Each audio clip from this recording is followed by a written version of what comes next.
Hi again, this is AD from Auto SPX. Today we are going to strip down the Audi convertible.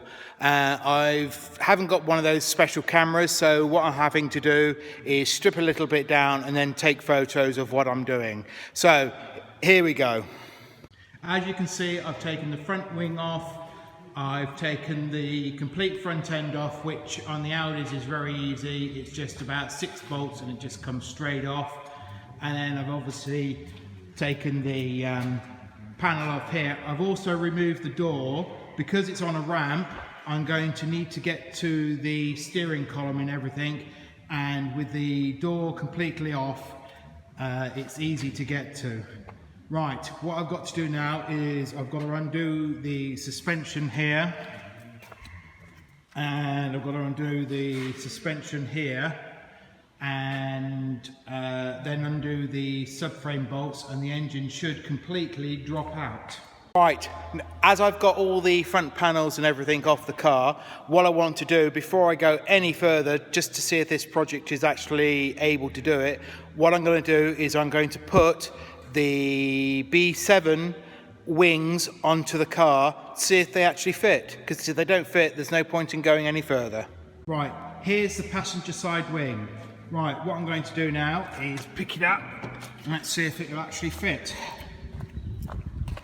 So we put it on here, try not to scratch any of the paintwork.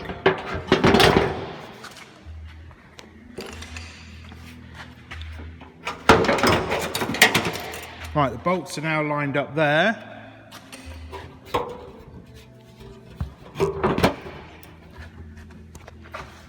Right,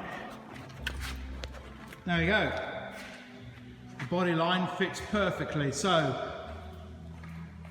it looks like that the front end of the shell is identical to the B6 model, which means that I should be able to put the whole front end on, which is great.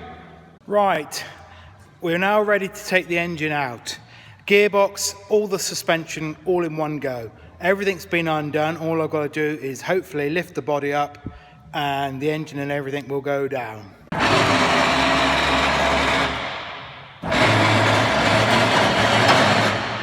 Just checking everything's okay. Right, brake pipes and everything are okay here.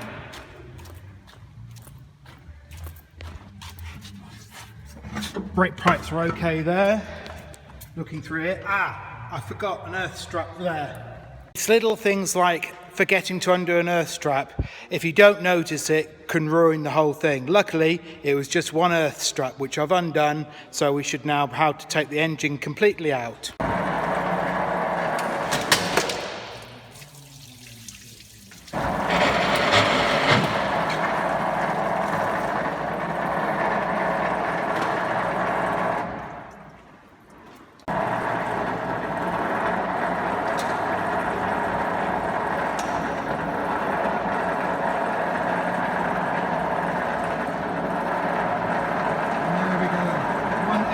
Gearbox, all the suspension, everything, all out in one go, including the gear stick.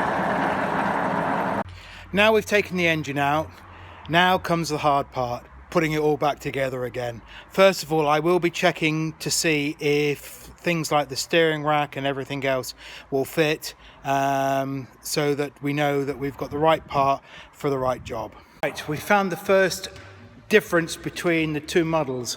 The power steering on the newer model has what's called speed sensitive steering, where on my car there isn't.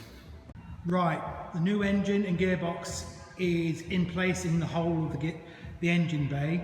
All I've got to do is bolt the suspension up and the subframe, and obviously I can then raise it up and then bolt the gearbox back in, and that will be the engine swap complete. It's taken me 6.5 hours to take the engine out and put the engine back in. That's it for this episode. Not a lot of video because obviously I'm all on my own today, but the engine is now in and the gear linkage is all connected up. The larger brakes have been installed, the steering rack has been installed. So the next things to do is we've got to strip the interior out, change all the loom and ECUs, because obviously I'm putting the newer engine into the older car, so everything has to come out. But that will be next time.